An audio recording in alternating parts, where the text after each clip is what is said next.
जी अस्सलाम वालेकुम व्यूअर्स, मैं हूं सर जैन। आप देख रहे हैं जेड मैथ्स। स्टूडेंट, आज हमने 10th साइंस का चैप्टर नंबर 1 एक्सरसाइज नंबर 1.2 का आगाज करना है, जिसकी स्टेटमेंट है solve the following equation by using quadratic formula. Student, हमने क्वाड्रेटिक फॉर्मूला यूज करना है और क्वेश्चन को सिंप्लीफाई करना है। हमारे पास 1.2 का क्वेश्चन नंबर 1 है 2 minus x square 2 minus x square which is equal to 7x। Student, ये है मेरे पास एक्सरसाइज नंबर 1.2 का क्वेश्चन नंबर 1, जिसके ऊपर मैंने क्वाड्रेटिक फॉर्मूला यूज करना है और क्वेश्चन को सिंप्लीफाई करना है। स्टूडेंट, अगर आपको याद हो तो मैंने आपको चैप्टर के स्टार्ट में कहा था कि आपने जब भी क्वाड्रेटिक इक्वेशन को सॉल्व करना है तो पहले आपने गिवन क्वेश्चन को स्टैंडर्ड फॉर्म में लाना है। यानी स्टैंडर्ड फॉर्म क्या थी क्वाड्रेटिक इक्वेशन की? ax square plus bx plus c which is equal to 0। So मेरे पास जो गिवन क्वेश्चन है वो अरेंज नहीं है, तो मैं अपने गिवन क्वेश्चन को फर्स्ट ऑफ ऑल अरेंज करता हूं। तो देखिएगा, लेफ्ट साइड पर एक्स स्क्वायर बेटा नेगेटिव है। अगर मैं इसको उठाकर यहां पर राइट साइड पे ले जाऊंगा तो ऑब्वियसली ये उधर जाकर क्या हो जाएगा? पॉजिटिव। सो आ गया एक्स स्क्वायर, फिर आ गया 7x। 2 इधर बेटा पॉजिटिव था, राइट साइड पर गया तो 2 उधर जाकर बन गया negative which is equal to 0। Student, ये बन गई मेरी क्वाड्रेटिक इक्वेशन की स्टैंडर्ड फॉर्म। और आप जानते हैं स्टूडेंट, इसमें एक्स के साथ जो कोफिशिएंट होता है उसको हम कहते हैं ए, एक्स के साथ जो कोफिशिएंट होता है उसको हम कहते हैं बी, और जो कांस्टेंट टर्म होती है उसको हम कहते हैं सी।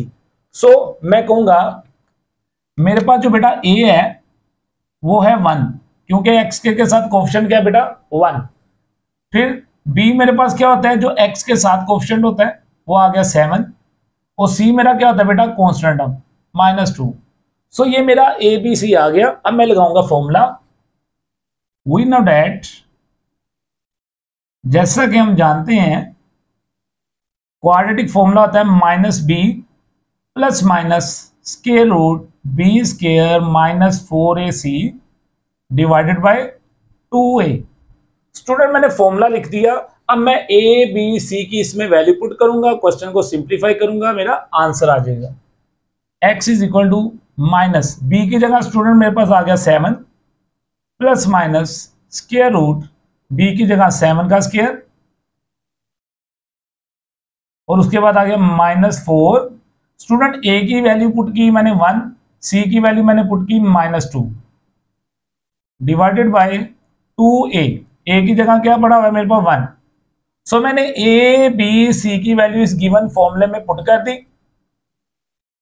-7 as it is plus minus square root. Student, 7 का स्क्वायर होता है 49, माइनस माइनस प्लस, 4 1 जा 4, 4 2 जा 8। सो मेरे पास आ गया +8 डिवाइडेड बाय 2 1 जा 2। Next step, -7 as it is plus minus square root. Student, 49 और +8 होता है 57 डिवाइडेड बाय 2। आप गौर करें, स्क्वायर रूट के अंदर 57 है ना, तो 57 किसी नंबर का स्क्वायर होता है ना स्क्वायर रूट होता है। सो ना ही मैं 57 का एलसीएम ले सकता हूं। सो स्टूडेंट, ये आ गया मेरे पास क्वेश्चन नंबर 1 का आंसर। छोटा सा क्वेश्चन था, ठीक है। चलते हैं पार्ट नंबर 2 की तरफ।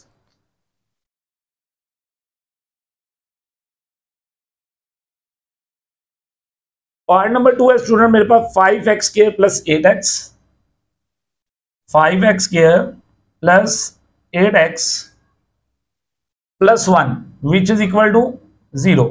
स्टूडेंट, फर्स्ट ऑफ ऑल आपने अपने गिवन क्वेश्चन को देखना है अरेंज है, यानी क्वाड्रेटिक इक्वेशन की स्टैंडर्ड फॉर्म में है तो ठीक है, अदरवाइज आपको पहले क्वेश्चन को अरेंज करना पड़ेगा। मेरे पास गिवन क्वेश्चन वो ऑलरेडी स्टैंडर्ड फॉर्म में है। सो मैं इसमें से सबसे पहले निकालूंगा ए बी सी की वैल्यू को। मेरे पास ए क्या होता है? एक्स के साथ वाला कोफिशिएंट। स्टूडेंट, बी किसको कहते हैं? एक्स के साथ वाली वैल्यू को। और स्टूडेंट, सी क्या होता है? Constant term. सो मैं इधर फॉर्मूला लगाऊंगा। फॉर्मूले का हिंट देखेंगे, 3 डॉट डाल के फॉर्मूले का हिंट दे सकते हैं। X is equal -b plus minus square root B square -4ac divided by 2a। Student, अब मैंने फॉर्मूला लिख दिया। अब मैं ए बी सी की वैल्यू को इसमें पुट करूंगा और कैलकुलेशन कर लूंगा। So x is equal to minus B की जगह आ गया बेटा 8 plus minus square root B की जगह मैंने बी की वैल्यू पुट की, सो बन गया 8 का स्क्वायर, 4 वैसे का वैसे, ए की जगह पड़ा हुआ है मेरे पास 5 और स्टूडेंट सी की वैल्यू मेरे पास पड़ी हुई है 1 डिवाइडेड बाय 2a, ए की जगह मैंने पुट कर दिया 5। सो नेक्स्ट स्टेप, -8 वैसे का वैसे, 8 का स्क्वायर होता है स्टूडेंट 64 और 4 5 20 डिवाइडेड बाय 2 5 10। स्टूडेंट क्या किया, मेरे पास जो गिवन क्वेश्चन था मैंने सबसे पहले ए बी सी की वैल्यू को निकाला, निकालने के बाद मैंने फॉर्मूला लिखकर ए बी सी की वैल्यू को फॉर्मूले में पुट कर दिया। अब ये मेरी कैलकुलेशन है, so x is equal -8 as it is plus minus square root, student 64 में से जब हम 20 को माइनस करेंगे तो क्या बच जाएगा 44 डिवाइडेड बाय मेरे पास नीचे पड़ा हुआ है 10, वो वैल्यू वैसे की वैसे। नेक्स्ट है -8 प्लस माइनस, स्टूडेंट अगर आप 44 का एलसीएम लें तो आएगा 2 मल्टीप्लाई 11 डिवाइडेड बाय 10। ये 2 को अगर आप 2 टाइम मल्टीप्लाई करें तो आता है 4, 4 को अगर आप 11 से मल्टीप्लाई करें तो क्या आता है 44।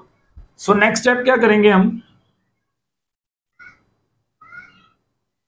2 का स्क्वायर मल्टीप्लाई बाय 11 लिख लेंगे, क्यों, ताकि इसका स्क्वायर के रूट से कट जाए। सो जो स्क्वायर के रूट से कटा तो ये 2 क्या हो जाएगा बेटा बाहर आ जाएगा, ये स्क्वायर रूट से बाहर आ गया, अंदर बच गया square root 11 divided by 10। Student अगर आप गौर करें मेरे पास ऊपर वाली वैल्यू में से 2 कॉमन आ रहा है, वो कैसे, क्योंकि 2 के टेबल में 2 भी आता है 8 भी आता है।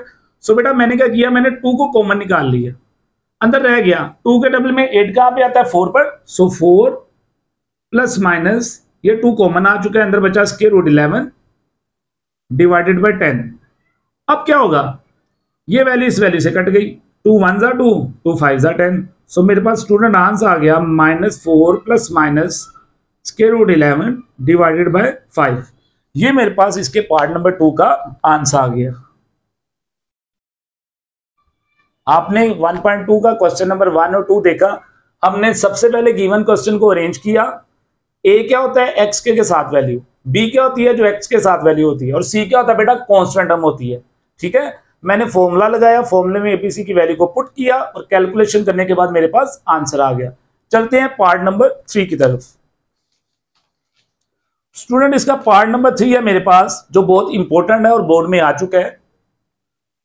Part number 3, square root 3 X का square plus X which is equal 4 square root 3। So student मेरे पास जो गिवन क्वेश्चन है इसका पार्ट नंबर 3 जरा गौर करें, मेरे पास ये अरेंज नहीं है। सबसे पहले मैंने इसको स्टैंडर्ड फॉर्म में लाना है, तो स्टैंडर्ड फॉर्म क्या कहती है, पहले एक्स स्क्वायर हो देन एक्स हो देन कांस्टेंट टर्म हो। तो मेरे पास पहले एक्स स्क्वायर वाली वैल्यू आ गई, देन मेरे पास एक्स वाली वैल्यू आ गई, और जो कांस्टेंट टर्म राइट साइड पे पॉजिटिव है बेटा वो लेफ्ट साइड पर आएगी तो बन जाएगी नेगेटिव, और विच इज इक्वल इधर बच गया 0। अब आप ए बी सी की वैल्यू निकालें, आपको पता है एक्स के साथ वाली वैल्यू होती है ए, एक्स के साथ वाली वैल्यू होती है बी, और बेटा कांस्टेंट वैल्यू क्या होती है सी। प्लस माइनस का ख्याल रखना है, ये जो सी वाली वैल्यू है यानी कांस्टेंट वैल्यू ये नेगेटिव है, सो मैंने नेगेटिव लेनी है। सो मैं फॉर्मूले का हिंट देता हूं, पेपर में हम इस क्वेश्चन को ऐसे ही करेंगे, minus B plus minus square root B square minus 4ac divided by 2a। Student मैं ए बी सी की वैल्यू को इसमें पुट कर रहा हूं, बी की वैल्यू मेरे पास 1 प्लस माइनस स्क्वायर रूट 1 का स्क्वायर माइनस 4 इंटू ए की वैल्यू आ गई बेटा मेरे पास स्क्वायर रूट 3,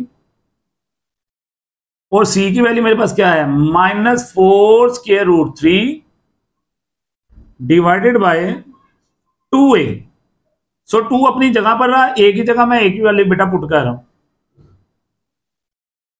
मैंने गिवन क्वेश्चन को अरेंज किया, ए बी सी की वैल्यू निकालकर फॉर्मूले में पुट कर दी।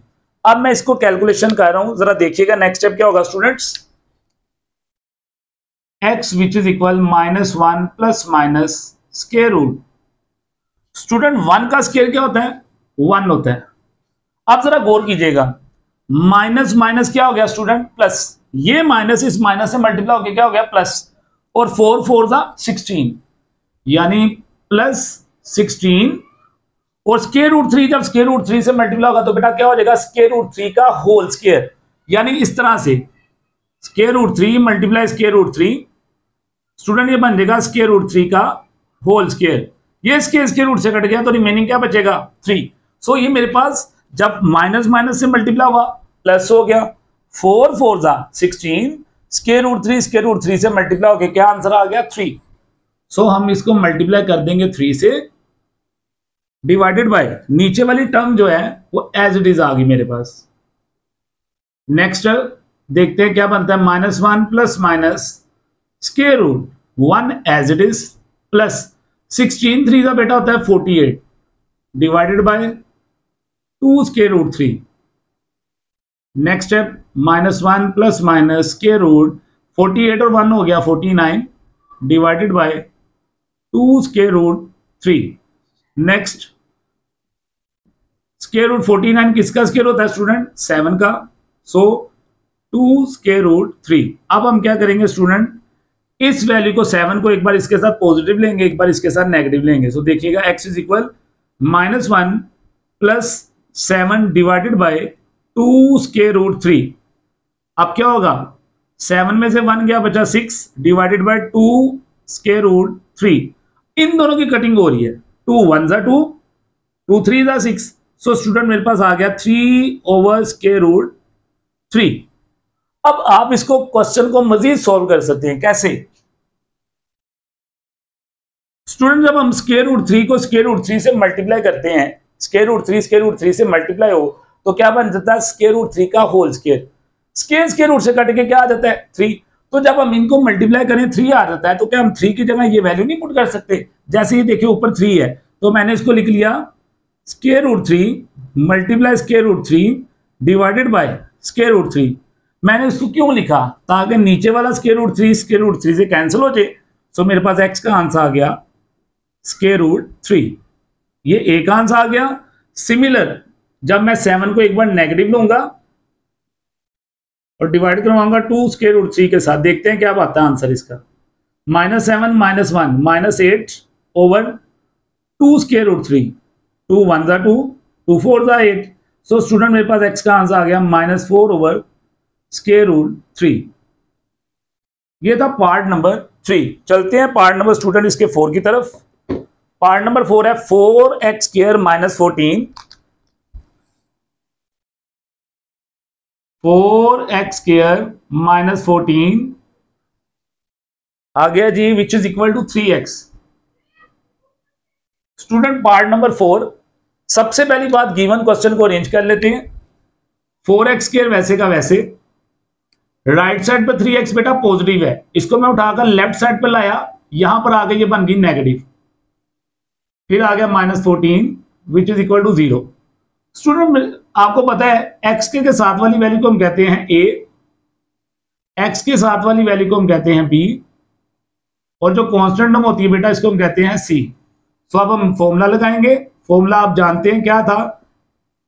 x is equal -b plus minus square root b square -4ac divided by 2a।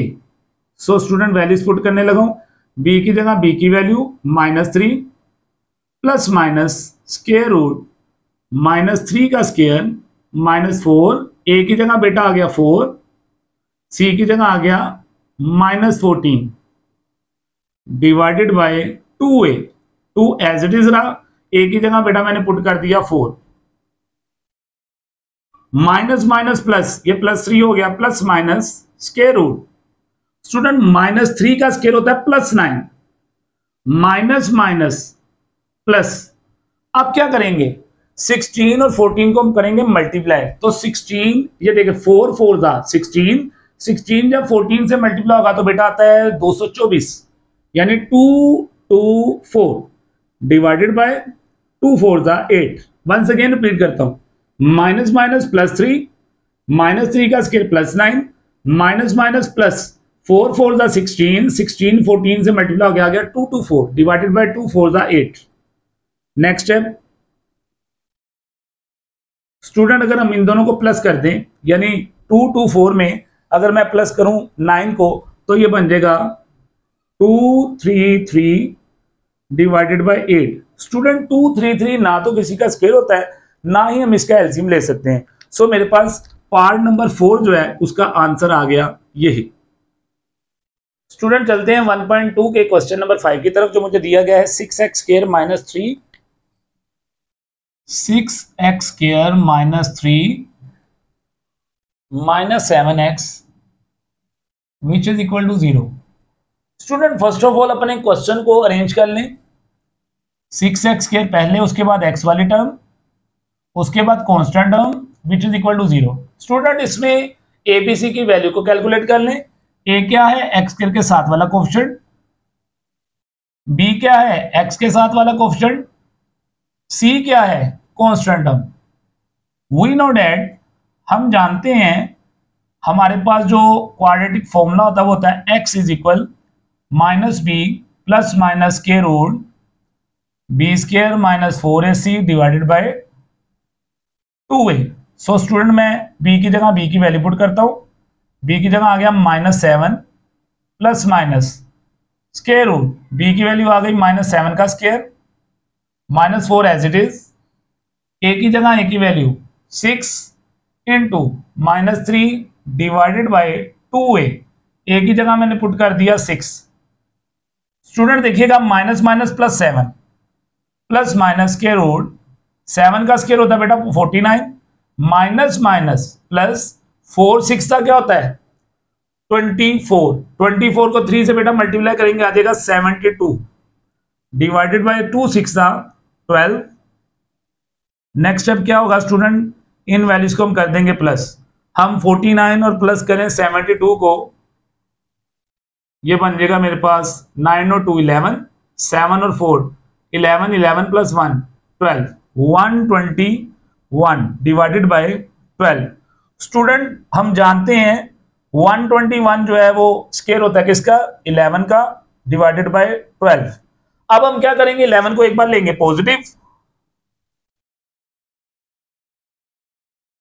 और 11 को बेटा एक बार लेंगे negative. 7 minus 11 divided bye 12। So student next step क्या होगा, x इज इक्वल 11 और 7 बेटा हो गए 18 डिवाइडेड बाय 12। सो 2 9 18, 2 6 12, फिर 9 ओवर 6 बचा, 3 3 9, 3 2 6। सो x का आंसर आ गया 3/2। सिमिलर इसमें हम क्या करेंगे, x इज इक्वल बेटा 11 में से आप देखें 7 को माइनस करें तो आ जाएगा -4 ओवर 12। 4 1 4, 4 3 12। सो x का आंसर आ गया मेरे पास -1 ओवर 3। स्टूडेंट ये था एक्सरसाइज नंबर 1.2 का पार्ट नंबर 5। सो आज का जो हमारा लेक्चर था वो 1.2 के क्वेश्चन नंबर 1 to 5 तक क्वेश्चन से।